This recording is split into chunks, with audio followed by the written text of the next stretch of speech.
감사합니다. 감사합니다. 제가 참 좋아하는 찬양입니다. 네, 오늘 성경은 사도행전 16장 24에서 26절까지의 말씀입니다. 앉은 자리에서 함께 오늘은 특별히 봉독하도록 하겠습니다.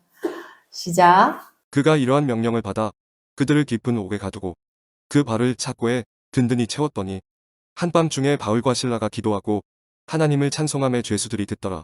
이에 갑자기 큰 지진이 나서 옥토가 움직이고 문이 곧다 열리며 모든 사람의 매인 것이 다 벗어진지라.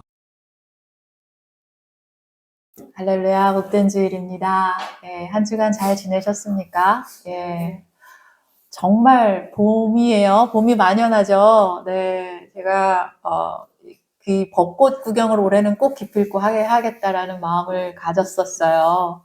그래가지고 사실 이 경희대학교 요 앞에 있는 벚꽃이 그리 예쁘다는데 제가 경희대학교 벚꽃을 이렇게 마음껏 구경한 적이 없어요. 네. 사랑하시는 분들이 저를 벚꽃 구경하러 한번 오십시오 막 이렇게 연락 주셨거든요. 그래서 나 꼭 가야지 그렇게 오래 생각했는데 지난주에 제가 다리를 다쳤어요. 다리를 다쳐가지고 예, 너무 아쉬웠습니다. 이쁜 꽃 지난주 피크였을 거라고 이번 주 피크였을 거라고 했는데 이렇게 멀리서 그냥 봐야 할까 봅니다. 올해는 큰일은 아니에요. 다리 다친 게 그렇게 큰일은 아닌데 다리에 깁스를 하고 있어요. 제가 지금 그래가지고 죄송하게도 오늘 제가 이렇게 앉아서 예배를 드리게 되었습니다. 너른 마음으로 여러분들 이해해 주시길 바랍니다. 예, 이런 일이 또 있네요. 제가 이렇게 다리를 다쳐가지고 앉아서 예배를 드리는 걸 상상도 못 했는데 고민을 했어요. 어떻게 할까? 목발을 짚고 서서 할까? 막 생각했는데 앉아서 해야 할 것 같아서 이렇게 당분간은 앉아서 예배를 드리게 될 것 같습니다. 여러분 이해해 주십시오. 예. 제가 이렇게 다리를 다치고 목발을 짚으면서 진짜 조금 며칠 생활했잖아요. 근데 이게 사실 다리 다친 거는 그렇게 큰 일은 아닌데, 안 해보던 근육을 쓰는 거잖아요. 목발을 짚는다는 게. 평생 목발을 그렇게 짚어본 적이 많지 않으니까. 그래서 사실은 이 다리가 아프지는 않아요. 다리 아픈 건 그리 아프지는 않은데, 제가 이 목발을 짚으면서 이 양쪽 팔목하고 이 안쪽 날개에 있는 내죽지가 너무 아픈 거야. 지금 근육통이 생겨가지고 어떻게 할 수가 없을 정도로 너무 아프고 너무 힘들더라고요. 그래서 제가 생각해낸 게 집에서 그 컴퓨터 의자 바퀴 달린 거 있죠. 그거 타고 이렇게 약간 좀 추락하게 다니면서 냉장고에 가서 물도 꺼내 마시고 또 이렇게 쭉 가가지고 싱크대에 가서 간단한 설거지도 했어요. 그렇게 했는데 제가 이제 의자에 앉아서 싱크대에 갔는데 제가 평소에 보지 못했던 자세와 시각이잖아요. 안 보이는 곳에 왜 이렇게 때가 엄청 껴있는 이상한 게 엄청 껴있더라고요. 이런 게 있었을 때 굳이 내가 고개를 숙여서 들여다보지 않으면 볼 수 없는 곳들을 보게 되었어요. 그래서 막 낑낑거리면서 그 안 보이는 곳 이렇게 좀 닦고 그랬습니다. 우리의 영혼의 때들은 우리가 잘 볼 수 있을까요? 그 생각을 해보았어요. 사실 아주 큰 돌멩이 같이 큰 어떠한 영혼의 때가 있다면 우리는 알 수 있을 거예요. 이 부분이 제가 약한 부분입니다. 이 부분 제가 아픈 부분입니다. 알 수 있어요. 근데 잘 보이지 않는 곳에 이렇게 붙어있는 이 우리의 영혼의 때들은 평소에 잘 볼 수 없을 겁니다. 평소에 잘 보이지도 않을 거예요. 그래서 어쩔 수 없이 낮은 자세를 하고 있을 때 보게 되는 것들이 있을 수 있다는 거죠. 평소에 잘 볼 수 없는 부분이지만 내가 멈춰져서 낮은 자리, 낮은 시야, 또 다른 시각에 있어야지만 보게 될 수 있는 것들을 하나님은 보게 하십니다. 그리고 그때 멈춰 서시게 하실 때가 있습니다. 주님이 일하시는 방법은 참 놀랍고 경이로워요. 어쩌면 내 스스로는 영원히 볼 수 없게 되었을지도 모를 그런 영혼의 어떤 더러운 부분들을 하나님 아버지는 나를 낮은 자리 아니면 또 다른 자리, 내가 평소에는 갈 수 없었던 자리에 가서 보게 하십니다. 그래서 그 부분을 깨끗하게 하시고요. 그걸 보게 하시고요. 우리를 더러운 것들에서 결국은 기필코 씻겨 주신다는 것을 저는 요즘 좀 많이 생각합니다. 여러분들 기도하고 또 저를 기도하면서. 성도인 우리들은, 하나님의 자녀인 우리들은 이 과정에서 그 누구도 예외가 없을 거예요. 하나님의 자녀라면 하나님께서는 우리를 깨끗하게 하시길 원하시기 때문이에요. 저는 우리가 그런 과정을 모두 다 지나고 있다고 생각합니다. 여러분들 한 분 한 분을 위해서 제가 함께 기도하고 또 그 신앙의 여정들을 함께 가고 있기 때문에 저희들 누구나 다 이런 과정들을 어느 시기, 어느 시즌에는 가고 있다고 저는 생각합니다. 주님은 우리가 낮은 자리에서 보아야 할 것들, 그 자리에서 보아야 할 것들을 보게 하시고요. 알아야 할 것들을 알게 하십니다. 그리고 행해야 할 것들에 대해서 알려주시고 그 일을 행하라 라고 말씀하세요. 그 자리에 가야지만 볼 수 있어요. 그 자리에 그 시야에서만 알게 되는 것들이 있습니다. 그 자리여야지만 꼭 할 수 있는 것들 우리에게 하게 하십니다. 우리가 살아가면서 예기치 않은 일들 만나게 될 때가 있죠. 왜 이렇게까지 내 생각하는 길이 다 막히는가 답답하고 막막할 수 있어요. 어떤 일을, 그런 일들을 만나게 될 때가 있죠. 인생에서.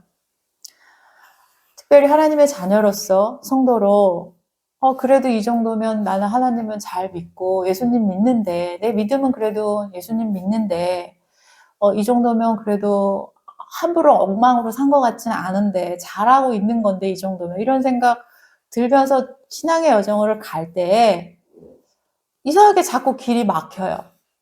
자꾸 어려운 일이 생깁니다. 정말 너무너무 어마한 일들이 자꾸 내 앞에 다가옵니다. 그럴 때가 있잖아요. 인생에서 그런 시즌들이 있죠. 마치 진짜 누군가가 작정하고 내 앞길을 계속 막는 것처럼 느껴질 때가 있어요. 이렇게까지 안 된다고? 진짜? 진짜 이렇게까지 안 될 수가 있다고? 어떻게 이렇게까지 나를 나락으로, 내 앞길을 이렇게까지 사방을 막히게 한다고? 내팽개쳐진다고? 이런 마음이 들 정도로 어떤 일을 겪게 될 때가 있어요. 사랑하는 여러분들은 이런 경험 없으신가요? 요즘 제가 여러분들 기도하면서 많은 마음이 있었습니다. 정말 많은 마음이 있었어요. 깊은 탄식, 그리고 애통함, 감사, 또 기쁨, 답답함, 그런데 또 희망과 소망, 이 모든 것들을 한 마음에 품고 기도가 되었어요. 어떤 말씀을 지금 우리 예배하는 교회에 우리 성도님들에게 주시길 원하는지 묻고 또 물었습니다. 그렇게 기도했습니다. 요즘 저희 사도행전 읽고 있죠. 열심히 성경 따라오고 계십니까? 제가 일일이 확인 안 와도 되죠, 이제. 저 이제 가끔 이런 생각합니다. 이 초등학생들도 아닌데 내가 일일이 합니까, 안 합니까? 확인해야 되나? 저희 오늘 오면서도 우리 권사님, 신명기랑 사도행전 읽고 있습니다. 얘기하시더라고요. 읽는 분이신 거예요, 열심히. 예. 사도 바울의 이야기는 여러 번 나누었던 이야기일 거예요. 사도 바울의 이야기를 한번 다시 나누도록 하겠습니다. 사도 바울은 사울이라는 이름을 가진 유대인 열혈 청년이었어요. 예수님을 반대하는 유대인들의 무리 속에서 있던 사울이라는 이 열혈 청년은 열성당원이었어요, 유대인의. 예수의 제자들의 복음을 전하는 것을 반대하고 저지하고 그들을 일일이 집의 문을 열고 가서 잡아다가 감옥에 가두는 것에 앞장섰던 사람이에요. 그러다 어느 날 다메섹 길을 가다가 예수님을 드라마틱하게 만납니다. 이 사울이라는 청년은 빛으로 오신 예수님을 만나요. 그래서 눈이 안 보이게 됩니다. 빛 대신 예수님 안에서 육신의 눈은 멀었지만 그 안에서 진정한 예수님이 누구인지 알게 되었어요. 이제 이후 아나니아라는 제자로부터 사울의 눈은 뜨게 됩니다. 그 일을 예수님은 행하셔요. 그렇게 이 청년 사울은 그동안 자신이 박해했던 진짜 예수님이 누구인지 인격적으로 만나요. 한 가지 우리가 교회에서 잘못 알고 있는 지식이 있어요. 우리 이 사도 바울 이야기하면 교회 조금 다니신 분들은 사도 바울, 사울에서 바울로 이름이 바뀌었다. 이런 이야기 들어보셨죠? 그렇게 알고 계시죠? 예수님을 박해하던 못된 사울이 예수님을 만나고 착해져서 예수님이 바울이라는 이름으로 개명해 주셔서 사도 바울이 되었다라는 이야기 들어보셨을 겁니다. 들어보셨나요? 네, 예. 이게 잘못된 지식이에요. 사울은 유대인식 이름이고요. 유대인식 히브리 이름이고요. 바울은 헬라식 이름이에요. 네, 깊은 깨달음이신가요? 저희 일제강점기 시대에 있었잖아요. 우리 여기 권사님들 일제강점기 시대에 살아셨던 분 계신데, 그때 한국인 이름 있지만 일본인 이름 있으셨죠? 무슨 무슨 꼬 이런 거 있으셨잖아요. 그런 것처럼 이 로마 제국 치하에 있었던 유대인들은 이 자기의 유대인 히브리어 이름이 있고요. 또 로마식 헬라어 이름이 있었어요. 성경에 보면 많이 나오죠. 마가라 불리던 요한 이런 식으로.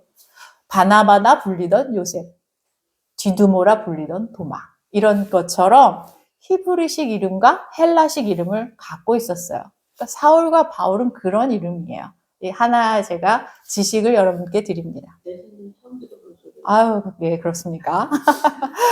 이방인들에게 이 예수님의 복음을 전하는 사도로 부르심을 받은 사울은 당연히 이제 헬라식 바울의 이름으로 불리며 활동해요. 이게 마치 우리가 미국에 가면 제가 뭐 조에나의 이름으로 사용되는 것처럼 우리 뭐 아들이 데이빗 이렇게 사용되는 것처럼 이제 이 사울은 바울이라고 불리면서 이방인들에게 복음을 전하는 사도가 돼요. 사도 바울은 누구보다 예수 그리스도를 전하는 것에 정말 전심과 진심을 다한 사람이었어요. 사도 바울은 바나바와 함께 2년여 정도 가까운 시간 동안 소아시아 동쪽과 남쪽에서 예수 그리스도의 복음을 전합니다. 그래서 이때 뭐 안디옥 교회라든가 들어보셨죠? 갈라디아 지역 이쪽을 전도해서 교회들이 세워지기 시작합니다. 이후 바울이 이곳에 세워진 교회들에게 편지하는 것들이 뭐 우리가 알고 있는 갈라디아서, 뭐 서신서들 있죠. 뭐 고린도서, 뭐 이렇게 서신서들이 탄생하게 된 게 이 교회들에게 편지한 것들이에요. 이제 이렇게 첫 번째 선교 여행에서 이방인들에게 바울은 복음을 널리 전파합니다. 이렇게 이방인들에게 복음이 전해지면서 그들의 수가 많아졌어요. 이렇게 되면서 예루살렘 공의회에서 회의를 하게 돼요. 왜냐? 이방인들인데 이제 이 유대인으로 들어와서 자신들이 믿는 예수 그리스도를 믿어야 하는데 그럼 할례를 받아야 한다, 할례를 받지 않아야 한다 이런 문제들이 그 각지의 이방인들에서 문제가 생기기 시작했어요. 그래서 예루살렘에 모여서 공유해서 이 회의를 해요. 그래서 이방인들이라도 할례를 받지 않더라도 누구나 교회의 일원이 될 수 있다라는 결정을 내려요. 유대인들은 하나님께서 명령하신 대로 할례를 받아야지만, 할례를 지켜야지만 하나님의 백성이 된다고 믿었던 민족들이었잖아요.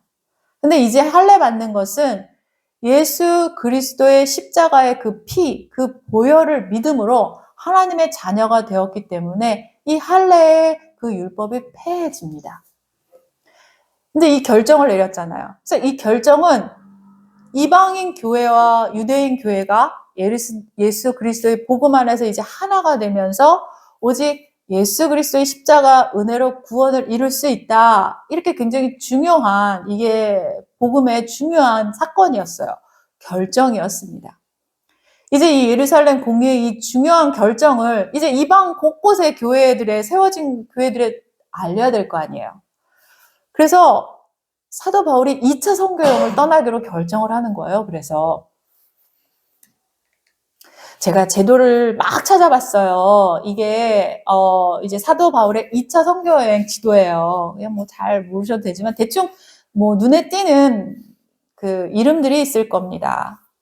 바울의 첫 번째 선교 여행을 하고 세웠던 교회들을 먼저 돌아보기 위해서. 왜냐하면 그들에게 이 예루살렘 공의에서 결정된 거 할례 받지 않아도 돼. 이 결정을 전해야 되잖아요. 그래서 안디옥으로 육로를 따라서 북쪽으로 길리기아를 거쳐서 루스드라로 가게 돼요. 보면 잘 안 보이시겠지만 그냥 보시면 됩니다. 아시아 그게 써 있죠. 갈라디아. 우리 정 집사님 가고 싶어 하시는 갑바도기아 있죠. 이 루스드라라는 곳은 어떤 곳이냐면 바울이 처음에 선교 여행을 갔을 때 안진뱅이를 고쳐주는 그런 기적이 일어났던 곳이어서 그래서 많은 사람들이 믿었던 곳이에요. 지역입니다. 이렇게 예루살렘 공회의 결정을 이방인 교회에 전하자 여러 교회들이 이 믿음이 이제 더욱 굳건해지고 수가 날마다 더하였더라라고 성경은 기록해요. 그러니까 이 2차 여행에서 사도 바울이 이렇습니다. 공의의 결정은 이렇습니다 하고 이제 그들을 격려하고 독려하자 사람들이 더 많이 믿었다는 거예요. 그러니까 흥왕한 거예요. 부흥이 됐다는 거예요. 사도행전 16장 4절 5절 함께 읽습니다. 시작. 여러 성으로 다녀갈 때에 예루살렘에 있는 사도와 장로들이 작정한 규례를 그들에게 주어 지키게 하니 이에 여러 교회가 믿음이 더 굳건해지고 수가 날마다 늘어가니라.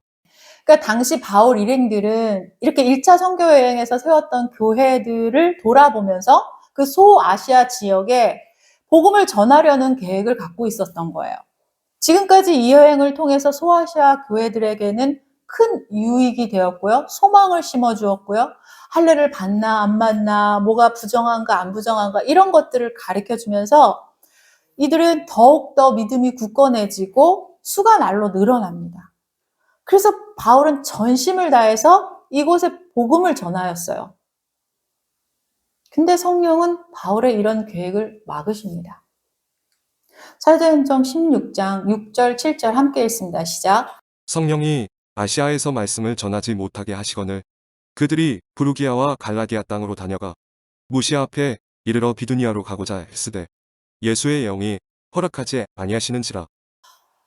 성령이 아시아에서 말씀을 전하지 못하게 하였대요. 그래서 성령이 아시아에서 말씀을 전하지 못하게 하자 바울은 잠시 행로를 바꿔요. 그래서 비두니아로 복음을 전하기 위해서 무시아까지 올라가요. 아, 그 여기가 아닌가? 거긴가? 이렇게. 근데 여전히 성령께서는 복음을 전파하는 것을 허락하지 않으셨어요. 참 이상하지 않습니까? 복음을 전하는 것, 어떤 상황에서든지 예수님이 가장 기뻐할 일이잖아요. 근데 성령님은 바울이 이리 가면 막으시고 저리 가면 막으시고 그렇게 막았다는 형상이에요, 이게. 지금 성경에서는 전하지 못하게 하시거늘 허락하지 하지 않으시니라로 기록되었지만, 한 줄로 기록되었지만, 그간 바울의 선교 여행을 본다면 이 말이 되게 이상한 거예요. 바울이 그동안 선교회를 어떻게 했어요? 사람들이 핍박하고 고발하고 돌로 치고 이런 일을 겪으면서도 복음 전하는 일을 멈추지 않았던 사람이거든요. 자신을 고발하고 자신들의 그 동료들이 자신을 고발하고 해치려고 하고 감옥에 넣으려 하고 막 돌려치려고 했을 때도 막 사람을 쫓기면서도 복음을 전했어요. 기적을 일으켰어요. 그렇게 예수 그리스도를 전했단 말이에요. 바울의 그동안의 발자취들이. 근데 비두니아로 가고자 애썼다고 말해요. 예수님께서 바울에게 그곳은 아니다으다으다으다 거기가 아니다으다으다 이렇게 말씀하신 것이 아닌 것 같아요. 왜냐하면 깊이 기도하고 함께 성령 충만해서 성령님의 인도하심 따라 가는 길이었단 말이죠. 이 길이. 이쪽이 막히니까 저쪽 가라고 애썼다고 말하잖아요. 지금. 애썼다는 것을 보면 이렇게 해보고 저렇게 해보고 이렇게 해보고 저런 노력해보고 이렇게 해봐 다 해봤다는 거예요. 애썼다는 거예요. 바울이. 일행이. 복음을 전하려고. 근데 이렇게까지 일이 안 풀릴 수가 있나? 이렇게까지 막힐 수가 있나? 어떻게 이렇게까지 안 될 수가 있나? 그런 마음이 드는 정도로 애쓰고 애쓰는 가운데도 일이 안 풀렸다는 거예요. 안 풀렸다는 거예요. 제가 친한 지인 선교사님이 있어요. 그분이 자기의 이야기를 나눠주신 적이 있어요. 이분, 아, 네. 주일날 좀 좀 조심스럽긴 한데, 예수전도단 출신이시거든요. 예수전도단 정말 아시잖아요. 이분들 대단하신 분들이시잖아요. 기도하고 가라 하면 가시고요. 어떤 상황, 여건 보지 않으시고 무작정 믿음으로 간다 이런 분위기 예수전도자이시잖아요. 기도하시고 성령 충만하셔서. 이분 젊은 날에 정말 열심히 전심으로 선교하셨거든요. 제가 알아요. 유럽으로 어디로 막 다니시면서 그렇게 선교를 하셨답니다. 그런데 어느 때부턴가 자기 일들이 계속 안 되고 주변 가족들 계속 뭐 암 걸리시고 망하시고 뭐 하시고 무슨 도미노처럼 하나같이 일이 다 안 되는 일만 생겼대요. 하던 일도 안 되고 뭐도 안 되고 자기 건강도 안 좋아지고 가족 건강 악화되고 누구는 무슨 일이 생기고 자기 병에 걸리고 뭐 이런 일 계속 안 됐대요. 믿음으로 성령을 따라 가는 인생, 이 선교사님들이 모인 곳이 예수 전도단이잖아요. 그래서 정말 너무 힘들어서 믿는 선배님한테 전화를 했어요. 평소에 늘 기도해 주시고 믿음 좋으신 신실하신 그 선교사님한테 선배님한테 전화를 했대요. 너무 힘들어서 이번에 아버지가 이렇게 되셨답니다. 기도해 주십시오. 그랬더니 그렇게 신실하시고 믿음 좋았던 그 선배님이 또? 이러시면서 너 어쩜 그렇게 일이 하나같이 안 되냐? 그러면서 퉁명스럽게 말을 했대요. 이게 실화예요. 실제로 저에게 한 이야기예요. 넌 도대체 왜 그러냐? 이런 식으로 얘기를 했다는 거예요. 얼마나 상처가 됐겠어요. 그 얘기를 저한테 할 정도니까. 얼마나 안 좋은 일이 계속해서 일어나면 기도 부탁을 하면 그런 말을 들었겠어요. 세상적인 눈으로 보면 정말 어떻게 그렇게까지 안 되나? 삶이 어떻게 그렇게까지 안 풀리나? 어떻게 가족, 주변 모든 일이 다 하나같이 망하고 막히고 안 되나? 그런 일들을 겪으셨던 거예요, 그분은. 이 이야기를 언제 저에게 해주셨냐면 몇 년 전에 저도 힘든 일이 계속해서 제 주변에 일어났어요. 내가 이렇고 이런 일이 있습니다. 그랬더니 자기 이야기를 해주신 거예요. 제 인생에서도 계속 뭐가 막히고 뭐 이게 무슨 도미노처럼 그런 시간이 지날 때가 저도 있었습니다. 그 시간을 통과해야지만 알게 되는 것들이 있었습니다. 왜 성령님은 이렇게까지 바울을 막으셨을까요? 사도행전 16장 9절 10절 함께 읽습니다. 시작. 밤에 환상이 바울에게 보이니 마게도냐 사람 하나가 서서 그에게 청하여 이르되 마게도냐로 건너와서 우리를 도우라 하거늘 바울이 그 환상을 보았을 때 우리가 곧 마게도냐로 떠나기를 힘쓰니 이는 하나님이 저 사람들에게 복음을 전하라고 우리를 부르신 줄로 인정함이로라. 이렇게 막으시고 애썼는데 또 막으시고 근데 그날 밤 바울은 꿈을 꿔요. 밤에 자면서 어떤 환상을 봅니다. 마게도냐로 와서 우리를 도와주십시오. 이 환상과 꿈을 꾸게 됩니다. 이제 바울은 마게도냐의 복음을 전하라고 하신 하나님께서 그렇게 나를 부르셨구나라는 것을 깨닫게 되었어요. 막혀서 알게 된 거예요. 지도를 보면 아까 잠깐 지도 봤지만 이 마게도냐라는 지역이 유럽과 이 아시아를 잇는 유럽의 관문이에요. 성령님은 아시아나 비두니아와 본도 지방에 복음을 전하려고 했던 바울의 계획을 막으시고 소아시아에 복음을 전하려고 했던 바울의 계획을 막으시고 즉시 유럽으로 발길을 인도하셨어요. 사도 바울은 헬라 문명의 중심지였던 빌립보라는 도시, 즉 유럽의 관문으로 보내시기 위해서 성령께서는 바울의 계획을 막으시고 그것으로 인도하고 계셨습니다. 그렇게 빌립보에 도착한 바울은 중요한 3명의 인물을 만나게 됩니다. 이 빌립보라는 곳이 지금 현재 그리스 이쪽이라고 합니다. 그렇게 인도된 빌립보에서 바울은 중요한 3명의 인물을 만나게 돼요.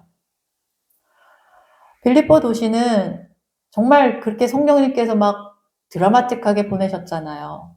그런데 유대인 남자 10명이 없었어요. 유대인들이 그만큼 없었다는 거예요.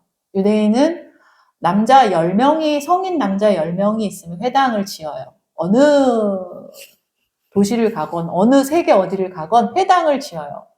말하자면 예배당 같은 것을 지어서 거기서 기도하고 예배드려요. 자기들끼리.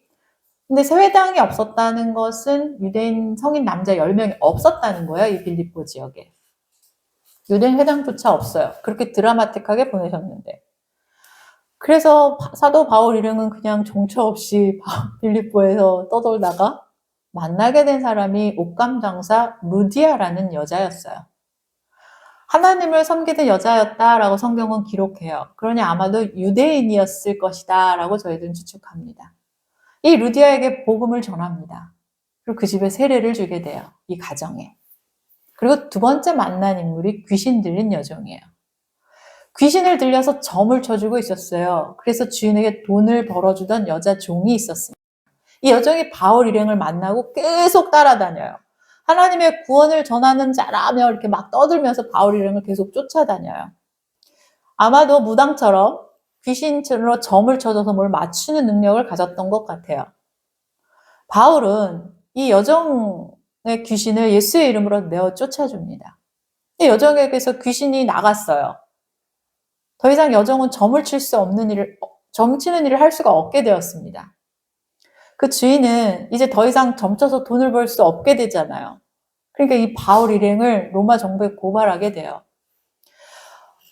이 일로 바울과 시일라는 옷이 벗겨져서 채찍질 당하고 심이 많이 맞아 감옥에 갇혀요. 발과 팔에 수갑과 이 착고, 발에 착고를 채워서 깊은 감옥에 갇히게 됩니다. 그러니까 이 정도로 매를 맞고 옷이 벗겨져서 채찍질 당하고 깊은 감옥에 갇힌 것은 굉장한 중죄인 취급을 당했다는 거예요. 성경에 깊은 감옥에 갇히더라 라고, 그냥 감옥도 아니에요. 그러니까 우리 무슨 영화나 드라마 보면 그 유럽 저 지하 감옥 뭐 이런 느낌이겠죠. 성령님께서 바울의 여정을 주관하시면서 그렇게 막으시고 하면서 유럽의 첫 관문 빌립보로 보내셨어요. 그리고 루디아라는 신실한 여인에게 예수님의 복음을 전하게 하셨습니다. 그래서 그 가정 모두 세례를 받았어요. 예수 그리스도를 믿게 되었습니다. 또 귀신 들린 여종을 만나서 귀신을 내어 쫓아주었어요. 둘 다 하나님 기뻐하시는 일입니다. 귀신을 내어 쫓고 예수를 전하는 바울의 여정은 하나님께 칭찬받아 마땅한 일이에요. 그런데 이렇게까지 일이 안 될 수 있을까요? 이렇게까지 일이 안 될 수 있을까요? 계속해서 안 풀리던 상황들이 그 고비만 넘기면 진짜 잘 풀릴 거야, 해결될 거야, 그럴 것 같았는데 간증도 있잖아요. 아, 이렇게 막히더니 주님이 꿈에 나타나서 이렇게 가라, 이리 가라 해서 배가 슝 갔다. 이 성경을 좀 꼼꼼히 읽어보면 사실 진짜 배가 슝 간 거예요. 이들이 배 타고 빌립보로 갔잖아요. 돌아오는 길은 일주일 걸리는 배길인데 하루 만에 도착하거든요. 여러분들은 잘 모르겠지만 전 꼼꼼히 보니까. 그러니까 슝 갔단 말이에요. 이 간증도 있잖아요. 그 간증을 이제 진짜 고생 끝이야. 여기서 나는 정말 빌립보 교회를 세우면서 이제 다 끝났어. 주님을 위해서 나를 그렇게, 주님이 이 일을 위해서 나를 막으셨어. 라고 생각하게 되지만 결국 더 안 좋은 상황이 되었잖아요. 안타깝게도 이런 상황에 많은 분들 정말 많이 절망하십니다. 우리가 이런 일을 겪는다고 한번 생각해 보세요. 원망과 애통한 마음이 가득해지죠. 바울이 지금 이방 땅에서 발에 착고를 채우고 깊은 감옥에 가두었다는 것은 어쩌면 이제 다시는 감옥 밖으로 나올 수 없을지도 모르는 아주 암담하고 절망적인 상황이라는 거예요. 이 감옥에서 이제 여기서 내 인생은 끝인가? 아니면 왜요? 주님, 예수님 기뻐하시는 일 했는데, 복음 전하라고 했는데 왜 이렇게까지 저에게 시련을 주십니까? 정말 주님 살아계십니까? 이제 여기서 이렇게 내가 죽게 될 것인데 주님 기쁘십니까? 정녕 주님 살아계십니까? 이런 마음 드는 거 어쩌면 당연하죠. 그쵸? 혹시 예전에 나왔던 영화인데 울지마 톤즈라는 영화 보신 적 있나요? 이야기 들어보신 적 있나요? 울지마 톤즈? 이태석 신부라는 분이 계세요. 의대를 졸업해요. 잘생기셨어요. 의대를 졸업하고 청년 의사가 되었는데 이후 카톨릭 사제가 돼요. 그리고 아프리카 남수단의 가장 오지였던 마을 톤즈라는 곳으로 갑니다. 그래서 이곳에서 2001년부터 2008년까지 그곳에서 의사였잖아요. 병원을 짓고 아이들을 가리키는 학교를 짓고 의료와 구호, 선교 활동을 정말로 헌신했어요. 이 이야기는 다 아실 겁니다. 그러다 48세의 젊은 나이에 대장암으로 사망하십니다. 이 이야기 아실 거예요. 저도 사실 이 이야기를 듣고, 아니, 어떻게 그렇게 훌륭한 분을, 하나님은 그렇게 멋지고 훌륭한 분을 그렇게 훌륭한 일까지 하셨는데, 자신의 인생을 헌신하셨는데, 사실 의사이고 굉장히 준수하게 생기셨어요. 뭐, 정말 세상에서, 우러름 받을 수도 있고, 잘 살 수 있는 분이셨는데, 하나님께 귀의해서 사제로, 신부로 그런 일을 했는데, 이렇게, 엄청난 일을 겪게 하셨지? 왜 이렇게까지 하셨지? 그런 생각 저도 했거든요. 많은 분들이 천주교 신자가 아니어도 하나님을 믿지 않는 사람들도 이분의 이야기를 하면서 그렇게 얘기를 하셨어요. 아니, 그런 좋은 일과 선한 일을 하시는데, 아니, 무슨 그런 하나님이 있나? 왜 이런 일을 겪게 되나? 이렇게 말씀하셨어요. 우리 그 이유를 다 알 수 없지만, 신자의 삶의 여정에는 모두 이유가 있을 거라고 저는 믿습니다. 바울은 그 깊은 감옥에서 신라와 함께 기도하고 하나님을 찬송합니다. 사도행전 16장, 16장 24, 25, 26 함께 읽겠습니다. 시작. 그가 이러한 명령을 받아 그들을 깊은 옥에 가두고 그 발을 착고에 든든히 채웠더니 한밤중에 바울과 실라가 기도하고 하나님을 찬송함에 죄수들이 듣더라. 이에 갑자기 큰 지진이 나서 옥토가 움직이고 문이 곧다 열리며 모든 사람의 매인 것이 다 벗어진지라. 한밤중에 하나님께 기도하였습니다. 이때 바울의 기도는 어떤 것이었을까요? 여러분들 한번 생각해 보십시오. 이때 바울과 실라의 기도 어떤 것이었을까요? 채찍질에서 옷이 벗겨지고 채찍질하고 심이 많이 맞아서 이 착고라는 게 이렇게 가시가 많이 들려 있는 곳이에요. 이런 가시 있는 발에 채워지고 깊은 감옥에 갇혔어요. 어떤 기도를 드렸을까요? 주님, 제발 저를 여기서 꺼내 주십시오. 오 주여 어찌 저를 버리셨나이까. 주님, 이런 수치와 모멸 그리고 절망을 제게 주시다니 원통합니다. 제가 무엇을 그리 잘못했습니까?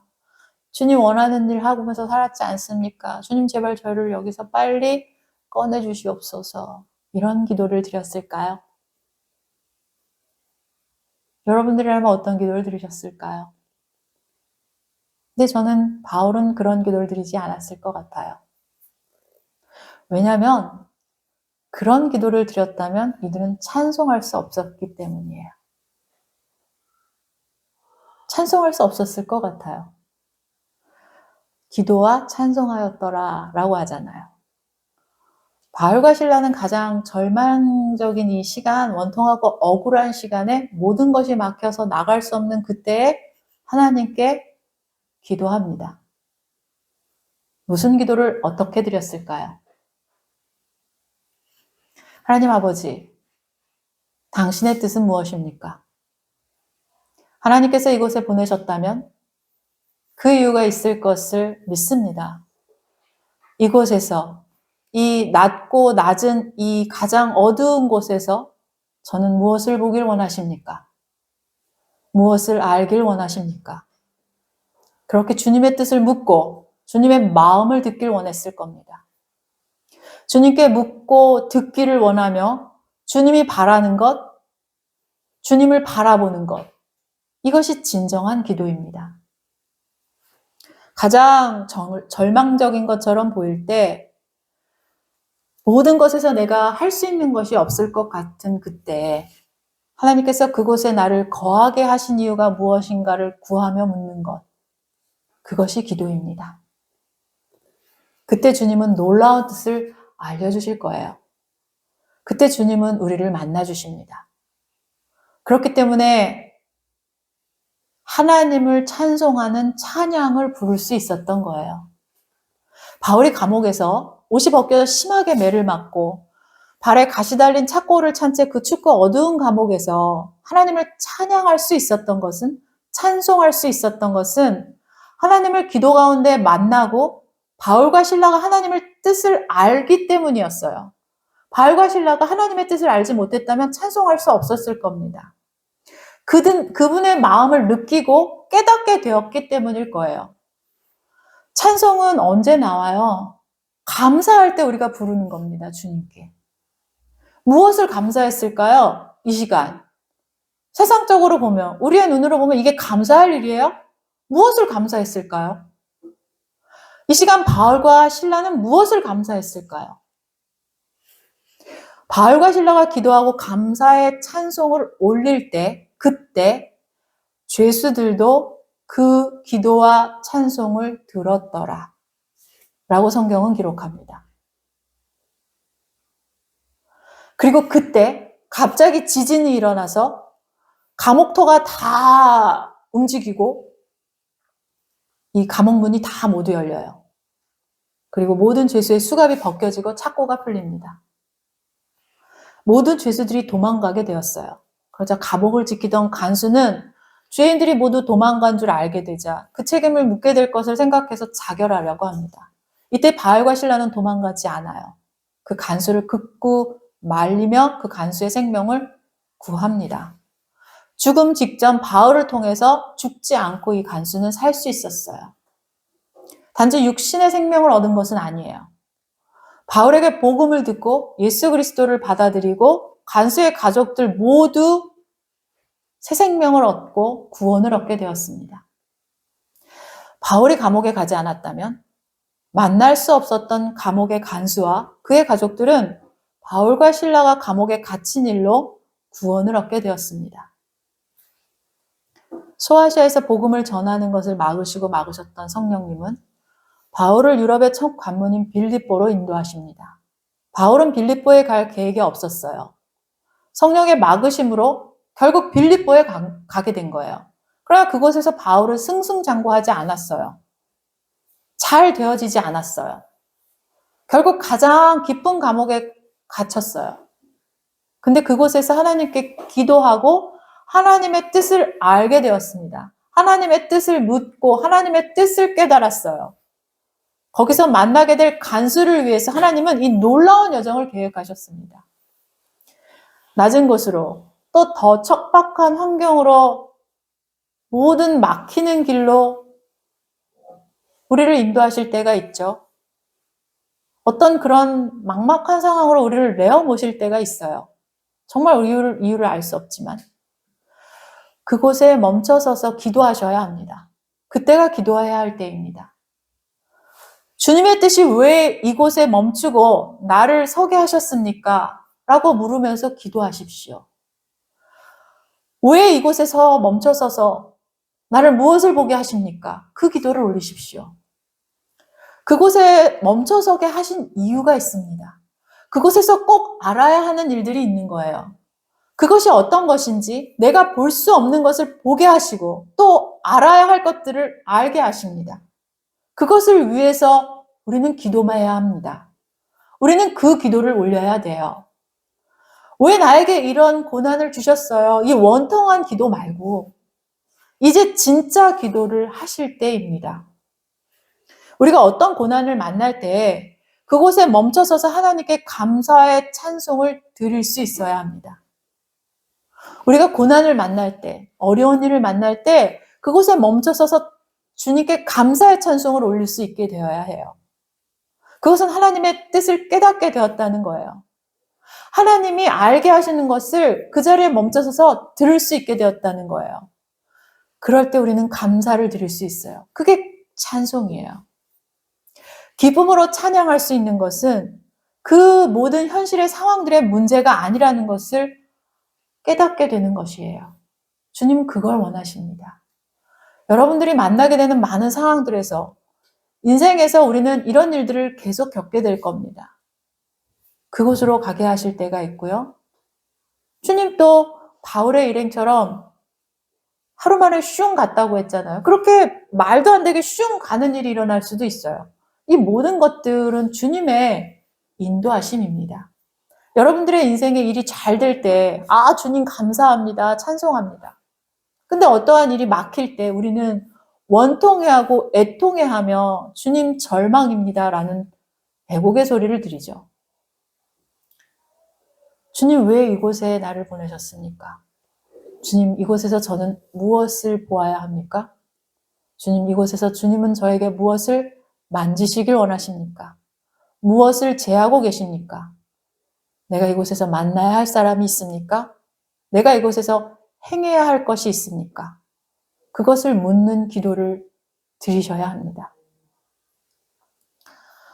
그곳에서 일어날 크고 놀라운 일들을 기뻐하게 되실 것입니다. 사랑하는 여러분, 결국 나를 그곳에 보내신 분의 뜻을 구하는 것, 그 기도는 하나님을 만나는 시간이어야 합니다. 하나님을 만나 그 뜻을 구하는 여러분들 되시길 축원합니다. 지금 여러분들에게는 어떤 일이 일어나고 계십니까? 기가 막히고 힘든 일들, 어려운 일들이 있습니까? 그곳에 멈춰서서 주님을 구하시길 바랍니다. 그러나 이것이 끝이 아니에요. 여기서 끝난 것이 아닙니다. 바울의 어려웠던 상황은 또 다른 곳에서는 회개가 일어나게 했어요. 고린도서 7장 5절 읽을까요? 우리가 마게도냐에 이르렀을 때에도 우리 육체가 편하지 못하였고 사방으로 환난을 당하여 밖으로는 다툼이여 안으로는 두려움이었노라. 이게 뭐예요? 바울이 고백하고 있잖아요. 마게도냐에 이르렀을 때 빌립보에 갔잖아요. 육체가 편하지 못하여 그 모든 고통과 사망의 환난으로 그 얘기하잖아요. 두려움이었노라. 바울이 빌립보에서 겪었던 일은 바울에게도 힘든 일임이었으면 틀림없어요.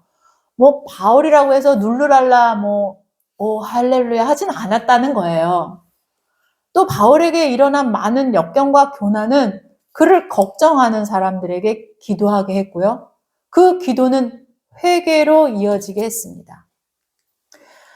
고린도후서 7장 9절 10절 함께 읽습니다. 시작. 내가 지금 기뻐함은 너희로 근심하게 한 까닭이 아니요 도리어 너희가 근심함으로 회개함에 이른 까닭이라.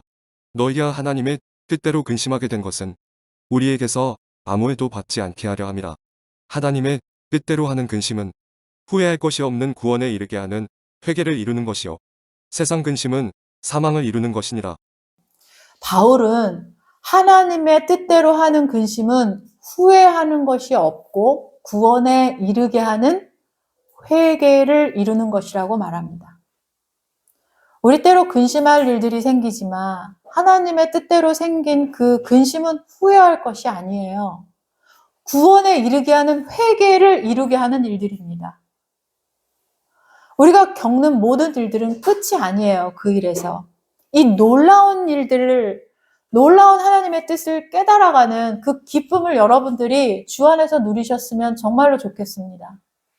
바울 일행들의 이 겪었던 신앙의 여정은 이 바울 일행이 겪은 일들로 근심하며 기도하는 자들에게 회개를 일으켰어요.